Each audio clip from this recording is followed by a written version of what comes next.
ஓம் சாந்தி. அவ்யக்த சமிக்ஞை 23 जून 2025। अब ऐसे ट्रांसपेरेंट हो जाओ जो आपके शरीर के अंदर आत्मा विराजमान है, वह स्पष्ट सभी को दिखाई दे।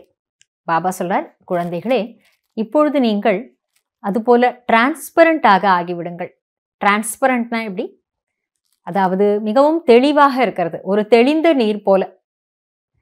அந்த டிரான்ஸ்பரண்டாக மிகவும் தெளிவானவர்களாக, தூய்மையானவர்களாக ஆகிவிடுங்கள். தங்கள் உடலுக்குள் இருக்கின்ற அமர்ந்திருக்கின்ற அந்த ஆத்மா தெளிவாக அனைவருக்கும் தென்படட்டும்.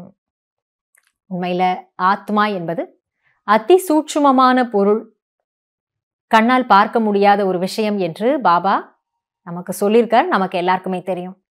ஆனாலும் எந்த அளவுக்கு நாம தூய்மையானவர்களா உள்ளுக்குள்ள ஆகணுமா, நம்முடைய ஆத்மாவினுடைய ஜொலிப்பு, நம்முடைய ஆத்மாவினுடைய காட்சி மற்றவர்களுக்கு தெளிவா தெரியணும் அப்படின்னு சொல்றார்.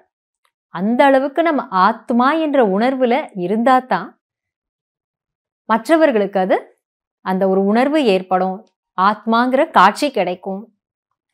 आपका आत्मिक स्वरूप गुणों को अपने आत्मिक स्वरूप का साक्षात्कार कराए, इसको ही कहते हैं अव्यक्त व आत्मिक स्थिति का अनुभव कराना।